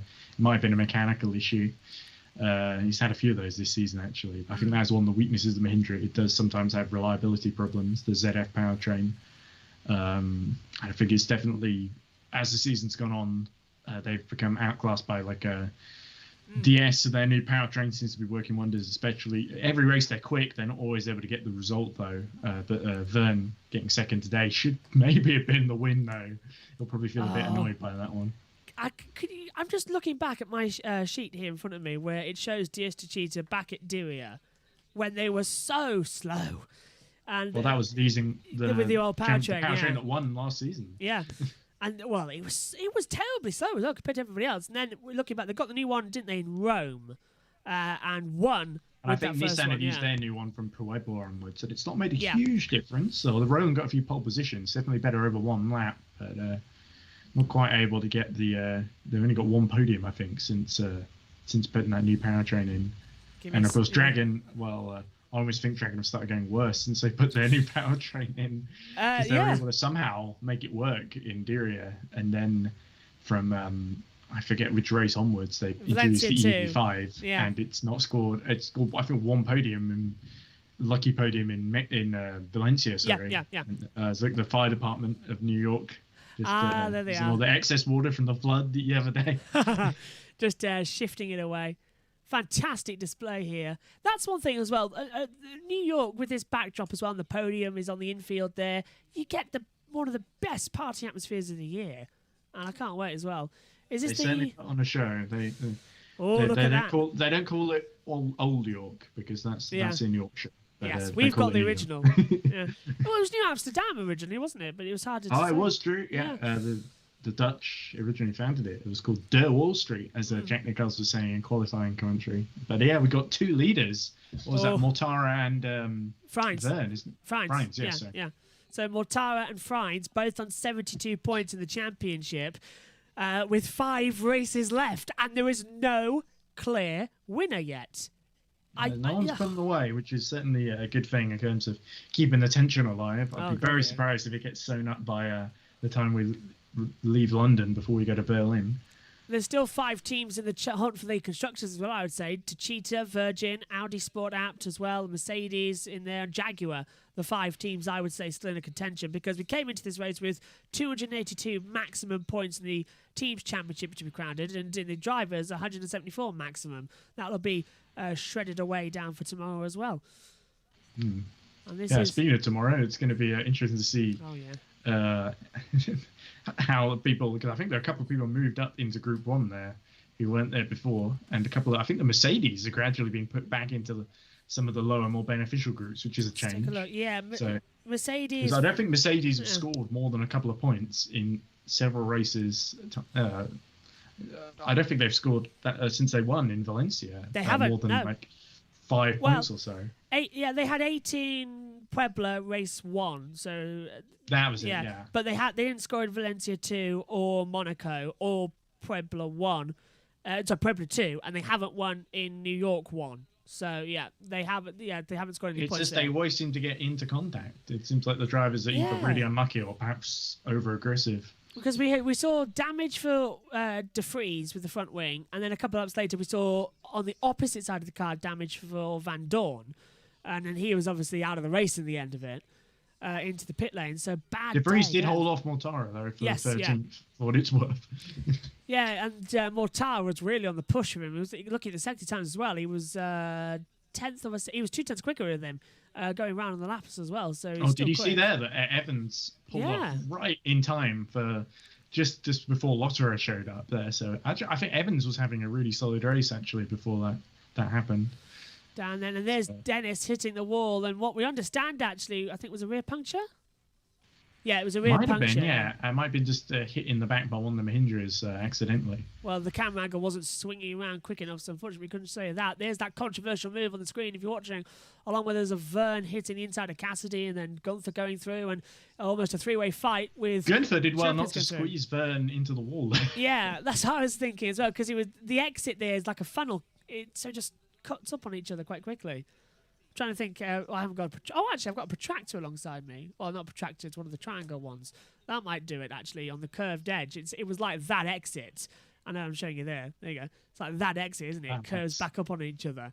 The exit of turn 10. Certainly the thin end of the wedge for That's John the Eric. one, yeah. Oh, he's used to it, though. He lives in France as well. Narrow streets as well. He's used to getting down there. And plus, he's very tall and very thin, is Jean-Eric Verne. So, yeah, he is indeed. he can get through. Likes to keep it straight. And that was a problem for him in Formula One, of course, wasn't it? He was one of the tallest drivers in the field, and his seat was the lowest of any. And he got ill, didn't he? Hazel Southwell was actually telling me during, when was it? Yeah, because they had to do a big weight loss thing. Yeah. And then end of the season in, was it start of the season or end of the season in, it was either Abu Dhabi or Australia. Abu Dhabi or something. Yeah, they weighed him yeah. and he was like seriously underweight because Yeah. that was the drivers having to literally kind of put themselves into life-threatening kind of condition at that point. And they did change the rules, thankfully, to sort of not penalise the taller drivers as much. But they're allowed a cheeseburger now. Yeah, so definitely in Formula E, weight and height not such big prerequisites because you've got some really tall guys like Verline's quite tall. I think there are a couple others that stand out as well as being quite tall. Sims, of course, yeah. Birds, of course, I think one of the smallest drivers on the field, and he did get the fast lap. Birds, I was right, 1:11.082. I did like how they've got this Audi e-tron advertising, and they're showing slow-mos of non-Audi cars going by it, so it's exactly what Audi didn't have in mind when they decided to advertise their last trip to New York, I guess. We'll see tomorrow. Maybe they did get on the podium in third at least. Yeah, they've got a car there, haven't they? I hope Audi do stay in Formula E in some capacity. Or maybe they'll come back later as well, because a lot of rumours that they're circulating around others. Of course, Porsche's circulating about Formula One. And they've got Porsche, of course, they've got their toe in the water for Volkswagen Audi group. So you never know. But it seems like Porsche, hopefully they're to stay. I'm not sure how much the PR fallout from Mexico, because there was, of course, Porsche did lobby a appeal, basically saying, we know we broke the rules, but we want a less harsh sentence, and that got thrown out, basically, as expected. Oh, it has been thrown out. Good, because I knew that race was still under I don't know why they investigation, appealed, to be honest. It always felt to me like... You get the paperwork wrong. Do you really expect just to get away with a slap on the wrist? Knowing the precedent that's been set, especially, it would. I know a lot of people maybe disagree on that, so why not just let him off? But I don't know. I think the thing is, and I think Hazel Southwell, you mentioned just a few seconds ago, was talking about this, and I actually agree with her, surprisingly enough. You do agree on something? When she said that basically, okay, Pascal and Porsche didn't break the rules, but if you say that's okay, you just get away with a fine, then other teams would use that to break the rules, basically, because they could have ran a different set of tyres, even though they were running the same ones. So could have been out there on hammocks for all we knew. I do understand the frustration from Pascal's point of view, and being effectively, I think it was a bit of a clumsy mistake really from Pascal, where he expected Lynn to go forward, and Lynn didn't have space to go forward, and he was hitting the back of him. So I think Pascal, the frustration might build into another Super Bowl performance that didn't get the reward it deserved. So I think the frustration might build into tomorrow. So is Pascal going to put in another strong race, or is he going to hit someone again? I think it's more likely, given this New York, that someone's going to hit someone. It's New York City, tensions run high, doesn't it? But have you ever been in a traffic jam in New York, Joshua? No, I have not. Have you, Ed? Been in a traffic jam in New York? I've never been to New York, so that eliminates all possibilities. I've been to Washington, but my brother's been to New York, but I haven't. Has he been in a traffic jam? I don't know. I don't remember because I wasn't there. That's another thing as well. I can't remember, someone on Twitter was saying as well. It was an American, as he said it as well, and I'll do my best American accent. It says, "We got no interest in those electric race cars. Nobody here in New York drives." I was like, yeah. I was like, good point. Nobody does drive in New York. You take trains. By the way, I love the Formula E branded towels that Degrassi is using at the moment and taking full advantage of. Feels very Douglas Adams, always knowing your towel is, right? Hitchhiker's Guide to the Galaxy. Yeah, it feels very Arthur Dent. I think Arthur Dent's probably the last person I compare Degrassi to. But... Well, I don't know. Maybe, actually, to be fair... hearing some of his rants, do you feel a bit Dentish? They do, don't they? Yeah. I think that comparison's probably well-earned there. That because Degrassi is a lot of Arthur Dent as well. I'd put Jean-Eric Verne is Zaphod Beeblebrox completely. Oh yeah, life of the party. Completely as well. Both Mercedes in Group 2 tomorrow. For brilliant, the first time this season, because I think they've been in Group 1 since De Vries won the opener in Diriyah. So where's my notes? Van at Dorn. least one of them.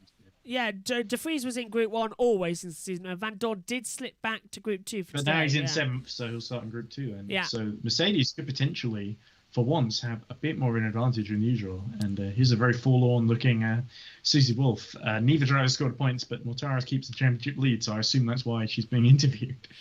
That's an interesting point, actually, because half of the Formula E lot this weekend are commentating offsite. So Dario's on site as well as Amanda Busick, but Vernon's not here. And Jack Nichols and Nikki Shields are commentating from Ealing. So half the field, and that's because Nikki and Jack next weekend are at Formula One's British Grand Prix. Okay. So that's why Nikki's in this weird co-commentary role. Yeah, because Nikki's doing something next weekend with the F1 Sprint, and Jack's obviously with 5 Live on site.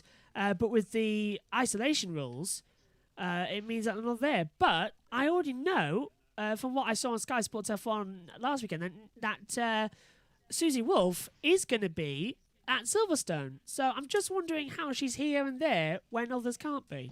Well, Stoffel Van Dorn was at Goodwood yesterday, driving the Mercedes up the hill, and now he's driving in New York to the day after. So he got there quick. Up, for an environmentally friendly series, Mercedes sure is jetting people up there in the globe pretty in quick succession. That I guess needs must, I guess. Yeah, so maybe Mercedes have got this exception thing as well, and I hope so. But disappointing as well. But that's why Nikki's sort of in this weird situation of being in the commentary box, but with Dario on site. And it was wise because during the session as well, in the qualifyings and the practices, Dario's microphone kept disconnecting all the time. So a little bit. I thought it was quite funny how we could hear Dario, and Jack had still thought that the microphone wasn't working. So he said, "Oh, I think we can't hear you. I think we've lost Dario." And Dario was in the middle of a sentence explaining something. I thought it felt like he was making it up and interrupting him. I thought Jack was just turning to Murray Walker and just didn't want Dario that to commentary, the qualifying commentary that I listened to, I haven't listened to any of the race commentaries. I was listening to you, Joshua. But the qualifying commentary felt like 3 people just talking over each other constantly. And I've been in commentaries that are like that. You would know. You may have been in a few over like 24 hours or something ridiculous like that.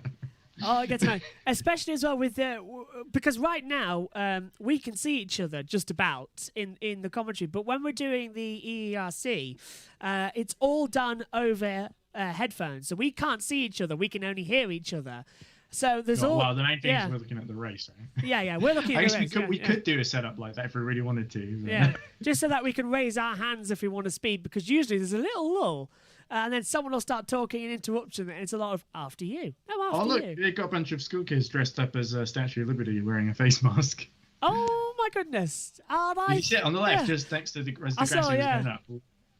I thought the women in traditional Spanish clothing was the oddest podium we've ever seen, but I think the Statue of Liberty wearing a face mask. Yeah, people just walking out of a Regency costume drama or something. Yeah.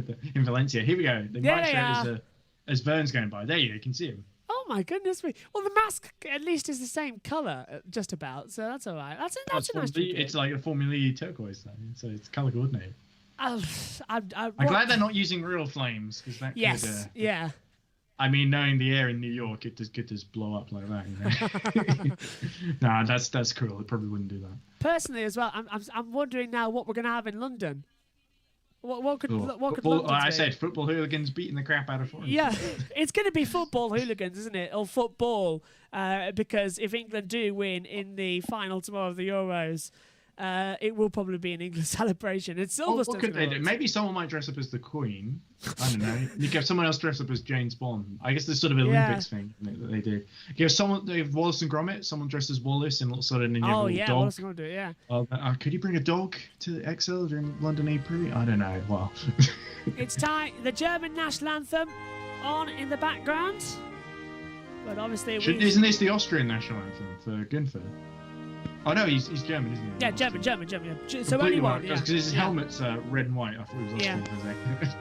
We have to, right. not for copyright reasons. For copyright reasons, we have to talk over it, but we are allowed to show it in the background. Okay, So perfectly good there. But yeah, the German national anthem for And I suppose as well, Andretti have just won on their home circuit. America. Yeah, that's not happened before. Yeah, that's never happened before. Miami, no, that didn't happen in Miami either. Yeah, you get a second with Sims. Yes. Last time they were here, I think. Yeah, when, and Scott Speed got third for them, didn't he, in Miami? As Jack Nicholls was on there as well, so just had to pull his fader down. Yeah, so I believe... It is. It's the national anthem for the United States of America in New York City. Wow! And there is Michael Andretti.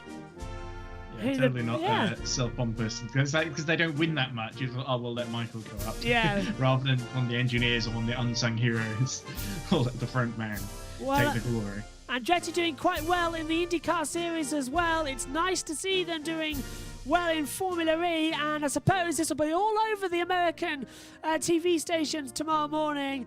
Andretti win on New York. Oh, come on. Andretti wins in New York. It will certainly be on the Motorsport Network, but yeah. Hello to Synthel as well, who is watching us this weekend from Spain, and to the Grid Network, who says hello to myself and to you, Ed, too, as well out there. Oh, hey, Grid Network. Yes, and the Grid Network is watching on as well. Very excited, actually, the Grid Network was when last weekend we said that you'll be back on the commentary for Formula E. Oh, wow, yeah, great friends of Formula E's and Grid Networks. That's probably where they've heard me from. And yeah, I think also I'm doing a bit of work for them, hopefully, in the British Grand Prix as well. Well, Grid Network, of course, from the United States, so they'll certainly be happy to see Andretti driver on the podium. On the top of the podium, rather, not just on it. It's in Portland, isn't it, if I can remember correctly? From the message I believe so. Yeah. I think a couple of them are from different parts of the United States, but they're all very patriotic, I think. That was the very message I got this afternoon, actually, on Twitter, asking me to do something with Channel Collab when the British Grand Prix build-up. So yeah, down for that. And that was Michael Andretti lifting a trophy for the first time, I think, ever in his career. Is that Michael? Yeah, is that Michael? Oh, yeah, I think he's slipped the mask back on. Yeah, he's put the mask back on and the hat back on, isn't he? Yeah. Lucas de Grassi. Another podium, Mexico, and now here in America as well, in New York City, doing well. As you say, Ed, late championship challenge from him. Vern in P2 as well, now jumping up the timing sheets. He was 10th. This second's going to rocket him up after a dodgy first 9 races of the year. Vern looks a little half-hearted celebration there. I think he thinks he should have won that one. Yeah, he should have. He should have had that move. Still, like you say, good points, though. Definitely good points. But Gunther went for that double overtake when Vern hit the side of Cassidy, controlled the field with energy overuse. Well, not overuse, energy savement, and had more of it and took the victory. And now... I like to have little Lady Liberties just start putting their torch down. It's like, can we go now? Oh, yeah. Oh, of course. COVID protocol's different in America, of course, so they can actually do their selfie. Is that camera still there? No, the camera's not there this time. And she's putting it down again. It's almost like, put it back up, you little girl. You can't leave yet. Yeah, you've got another couple of minutes. You've got to be sprayed by champagne now, and the fireworks go off, and they really are actually being sprayed by champagne. As Michael Andretti runs off the podium, the champagne flies here, and Michael's soaked at the as well. So if he gets pulled over tonight and they're asking for a breathalyzer test, I don't think that he'll be believed he hasn't been drinking. Who do you think you are, Michael Andretti? They said they wouldn't do that in a British copper accent, like I just tried to do very badly. I thought it was brilliant, actually. Yeah, proper copper's accent there as well. As that's not very COVID safe, is it? Drinking out of the bottle. As well. I'm not sure. He's trying to feed it to his friend there, his clear VIP guest of Vern's. Yeah, they get paddock access, and me and you, Ed, are stuck back in probably in our same positions for London, which isn't great. Well, I can't really complain because I tried to win that competition about a year ago and didn't quite work out. But I did get a nice little goodie bag, so that works out too. Yeah, contacts to talk to that I didn't have before, which is nice. Oh, fantastic. So I can't complain too much about being on the outside and being undervalued, and because I mean it's a sort of Formula E's sort of experience where you get as much out of it as you put in, really. So. Oh, there we go. There's Gunther in the team celebrating. Someone's put on Gunther's helmet. Oh, no, he's put it back on? Someone else has put on his helmet and his suit. It's like, there's two Gunthers. I'm confused. I'm trying to think who that would be, actually, because where's Probably the his race engineer. Or is it Jake Dennis? Jake Dennis has just decided to play silly buggers. That would be a very Jake Dennis thing to do. I think it must be Jake Dennis, but hey, Jake Dennis did. Yeah. That's very good of him, considering the way he retired from the race. As we kept a contrast to that, a very forlorn-looking Nick Cassidy. Oh, you got What's he saying, Joshua? How sad would you rate this interview? He's saying we did a good job today. We're having to react to the accident. He was very comfortable at the start of the race. He felt very much under control. The full course yellow didn't go his way. And it was because while he had the attack mode, he couldn't get the gap he wanted to. Ah, okay. And that's what cost him, because he lost the attack mode advantage to get the gap. And then he knew that Jeff was going to have the attack at that corner. And yes, he said there was 3 opportunities he went for overtaking. Down at turn 6, down at turn 10, and down at turn 1. So he was blocking all the time. And he just said that when he went for the move, Vern overshot. He went wide, but they made contact. So I don't think he's actually blaming Vern a lot there, which is great news. Ah, okay. Yeah. I did love on the replay there how the bridge, as Cassidy was losing the lead, said first Nick Cassidy, which is a bit unfortunate. I think, actually, listen to this as well. Cassidy saying unfortunate, but that's the way it goes. So a mature approach there from Nick Cassidy. Yeah. And unfortunately not the first time this season that Nick Cassidy has lost the lead. In Rome, he lost it quite early. He did, yeah. He doesn't seem that downhearted. I think obviously, you're not going to be over the moon at losing, but he's still got good points out of the race, I guess. And I think there's still an acknowledgement that even though he's very quick, he's still a rookie and he's still learning about how to get the most out of the championship. And you do wonder, though, if Vern hadn't got fan boost, would he have been able to get close enough to make that move? I don't think he would have. I don't think he would have. I think it would have taken another lap or two. He might have tried it anyway. But, can't take anything away from Gunther there, because he still did really well to get in front of Buemi. And if he hadn't been able to do that, he would not have been in a position to win. I think Degrassi would have got that one easily if it wasn't for that. And look, Degrassi, I think, would be kicking himself. He didn't go for a more aggressive move, but he was being blocked by Vern and Cassidy. Cassidy's disappointed he didn't win the race. Vern is, I think, happy he's just got second. And I think Gunther is definitely the happiest guy in New York at the moment. It looks like the New York Fire not as happy as Department's the crew of the New York firefighters boat. They're rocking from side to side, aren't they, at the moment? So that's what good. on earth is going on there? I don't know. They're probably having a party as well, which is knowing them as well.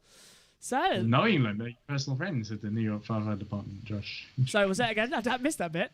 Knowing them, are you personal friends with the New York Firefighter Department, Josh? No, I'm not personal friends, but I have seen a couple of documentaries about them as well. I know how much of a rowdy bunch they are. So yeah, that comes with a lot of interest as well. And no doubt, if Megan was in the box at this moment as well, she'd be going into more depth about the New York Police and Fire Department as well. Oh, that was it. We've actually commentated to the end of the show. So I've gone off here. Oh, wow. Okay. So that's unusual. BBC have lost interest in the post-race analysis, I guess. They're going on to the Scottish Open highlights. Unless, of course, they didn't have any because Vernon Kay isn't there. And so, of course, maybe they didn't trust Dario to front the coverage. That's an insult to Dario. They should have released. I think what they could actually do is get a commentary. Gave him two little interviews, and that was about it. Yeah, they could. They need a commentary box camera so that they can put Jack Nicholls and Nikki in the same position. Like we've. If only there was another group of commentators who weren't preoccupied by all that F1 stuff, Joshua? Yeah, I know. I just can't think of their names at the moment. Unfortunately, we're kind of preoccupied by all the virtual endurance racing, which is going to be next weekend at Mugello. That is going to be a good one. Very exciting. Go and plug those times then and plug that as well. Go on. Yeah, so that Mugello, it's going to be 2 p.m. Saturday through to 10 p.m., the 8 hours of Mugello, LMP2s and GTs on the same circuit. I think there's about 10 GD teams and 12 LMP2 teams that have registered. So it's going to be great. I'm excited to see how that pans out. But also tomorrow, of course, We've got more Formula E. We shouldn't forget that. Yes, tomorrow's Formula E is underway. At a slightly earlier time, I think. Yes, more earlier. We'll be on air at, I think it's 6:20 in British Summer Time. We are on air for Lights Out at 6:34. The race will be completed before the end of the Euro 2020 match against England and Italy. Which I think, might leave the second the race ends to eat dinner. But as soon as the race is over, we're off air. We won't be covering the podium because it's going to end, I think, about 5 minutes before the match starts. So I think our coverage will dip completely. So we might as well just go off air quickly and wrap up quite quick. But giving the coverage details as well, next weekend also, it is the British Grand Prix for Formula 1. Practice 1, that's on Friday, and that is at 2:15 British Summer Time. As well, we have qualifying on the Friday. Our coverage going away at 5:40. Saturday morning, we've got practice 2. That is at 11:50. And then the F1 Sprint is what they're calling it. The Sprint for Pole. That is the first of the new sprint races. That gets underway at 4 o'clock with lights out at 4:30. And the main event, the British Grand Prix, that is at 3 o'clock on Sunday as well. But also, we've got the ERC next weekend as well. I'll be on commentary for that as well with Ed, and hopefully I can drag Megan in to attend it as well before what is going to be a very busy Saturday with practice 2. Then we'll go to the ERC, we'll go to the W Series and the sprint qualifying as well, so that's going to be great as well.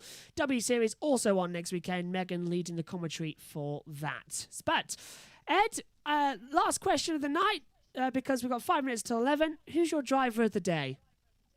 I think I said Frines earlier, didn't I? I don't feel any. I can't really think of anything Frines did that was. I think maybe getting jumped by Lotter at the start, but apart from that, I can't really fault Robin Frines. Obviously, I think Gunther did a superb drive, but to stay out of trouble and deserve the win. Missed opportunity for Jev, potentially Degrassi as well. I think Degrassi won't be too upset because he gained a lot of positions to get to third. Really the one that got away for Envision Virgin for Cassidy at least. Maybe Rene Rast come from the very back to finish 10th, but I still think Frines managed the race a bit better to overtake some really overtook both the Nissans, all sorts of drivers, a couple of dropouts, but nobody too high up apart from maybe Verline and Dennis and maybe Sims. Yeah. I think I'm sort of split. I'm now thinking about it. I'm sort of split between maybe Frines or perhaps Rene Rast coming from the very back. I think I'll go for Frines. I'll stick with Robin. I think I agree with Frines there as well. And I'd second that. I think Bird impressed me a bit today. Bird. That's true. We didn't see 20th. Too much of Sam Bird. No. But it was a clean performance. Yeah, started 20th after a poor quali, went up to P9. That was quite a quick one for him, so I think I'll give that one to Bird. Quickly as well, Sven saying, hi guys, enjoyed the race. Ed, did you enjoy the race? I did. I think it was quite tense up front, which helped quite a lot. And there weren't too many interruptions, surprisingly. No, I was expecting at least a there was full one safety car, 30-second Fulgos Yellow that didn't play into Nick Cassidy's hands, and that was it. I was expecting a few annoying penalties that weren't really explained very well, but I think that's sort of inevitable. Those sort of things can happen and that's the rules. So it was only a couple of the back markers that got affected this time. Yeah. I don't want to say luckily because it wasn't good for. I'm a big Oliver Turvey fan, so I wasn't happy to see that. But he retired anyway, so I guess it doesn't matter. Nah, it doesn't, does it? He was out of that completely. Right, that's it. Coverage over. We've got less than 30 seconds left on the transmission before we have to go off air. So that is it. We'll be back tomorrow at the slightly early time. It's 18:15. That's 6:15 British Summer Time. We'll be on air. You can go into the YouTube channel and click the reminder for the next time the race is on live as well. But that's it. My thanks to Edward Hunter for being back in the commentary box after quite a long time away. And my thanks to all of you for watching as well. We'll be back tomorrow, but from New York City for race 1. It has been won by Max Gunther as well, his first win of the season. Thanks for your company. It's bye for now. Bye.